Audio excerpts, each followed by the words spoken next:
Gracias, doctor. Tiene la palabra el doctor Nicolás Laferrier.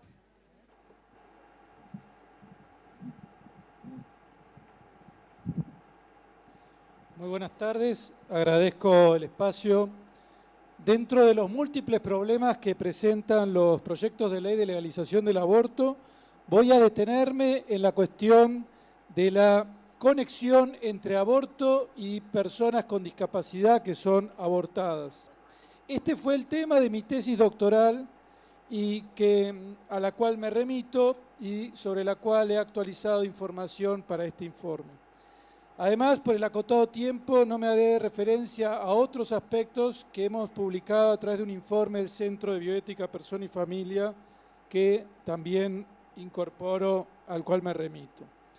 Desde ya sostenemos que los proyectos de despenalización o legalización del aborto deben ser rechazados y en su lugar debemos adoptar iniciativas de fondo para la atención de la mortalidad materna. Voy a abordar dos aspectos. En primer lugar, la causal de aborto por malformaciones fetales graves y en segundo lugar, explicaré cómo la legalización del aborto libre hasta la semana 14 genera las condiciones jurídicas para la eliminación sistemática de personas con discapacidad. Primer punto, malformaciones fetales graves. 5 de los proyectos de ley proponen, con ligeras variantes, legalizar el aborto por malformaciones fetales graves. Llamativamente, leyendo los fundamentos, ninguno explicita por qué, de alguna manera se lo da por obvio. Abortar a una persona en razón de su discapacidad es una grave forma de discriminación y una violación de su derecho a la vida. El lenguaje mismo, malformaciones fetales graves, ya de por sí contiene una carga discriminatoria. La propuesta es contraria a la Convención sobre los Derechos de las Personas con Discapacidad. En 2007, el comité de esta convención dijo, en una carta dirigida al Comité de Derechos Humanos de la ONU, leyes que permitan explícitamente el aborto con base en malformaciones violan la Convención sobre los Derechos de las Personas con Discapacidad, artículos 4, 5 y 8. Aun si la condición es considerada como fatal, la decisión se está tomando con base a la discapacidad. Además, a menudo no se puede determinar si una condición es fatal. La experiencia muestra que los diagnósticos sobre condiciones de discapacidad a menudo son falsos y aun si no es falso, el diagnóstico perpetúa nociones estereotipantes de discapacidad incompatibles con una buena vida. El comité le ha hecho recomendaciones en este sentido a países como España, Austria, Hungría, Gran Bretaña en 2017. Segunda parte, el aborto libre conduce a la eliminación sistemática de personas con discapacidad. La discriminación contra estas personas es inherente al aborto libre, tal como está propuesto en los proyectos de ley que lo despenalizan o legalizan sin necesidad de invocar causas hasta la semana 14 del embarazo. Ciertamente, los proyectos no obligan literalmente a abortar a las personas con discapacidad, pero en los hechos ello ocurre como consecuencia de distintos mecanismos de presión que operan sobre padres, médicos y sociedad, como explicaremos a continuación.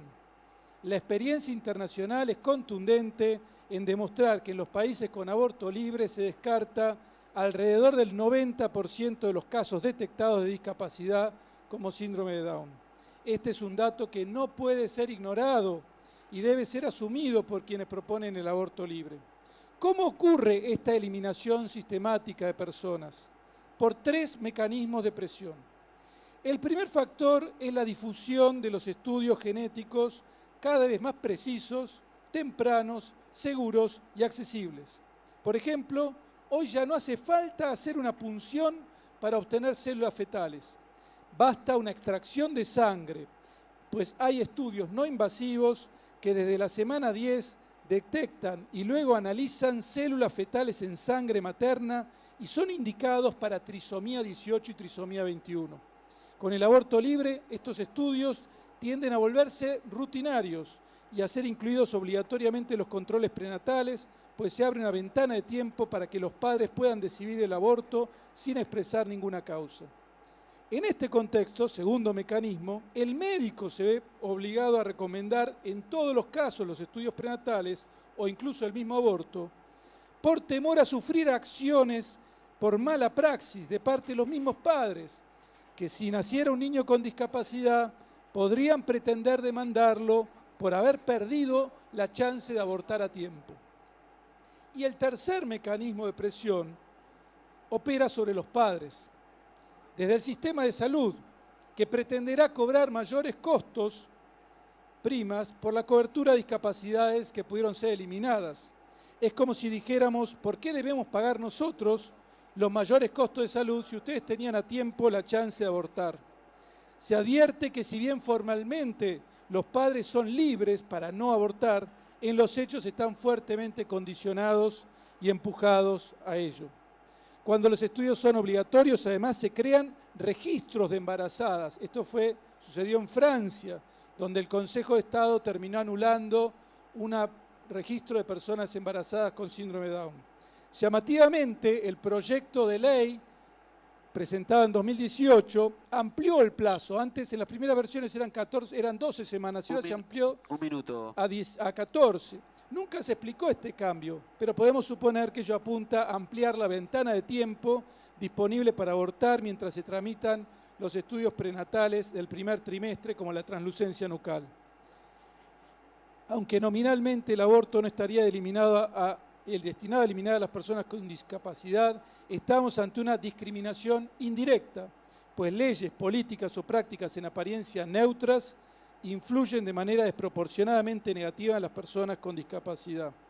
Esta situación ha merecido muchas críticas del colectivo de personas con discapacidad. Es un mensaje que se le envía a esas personas como si dijéramos, tu vida no tiene valor, o si hubiéramos tenido la ocasión, te hubiéramos abortado.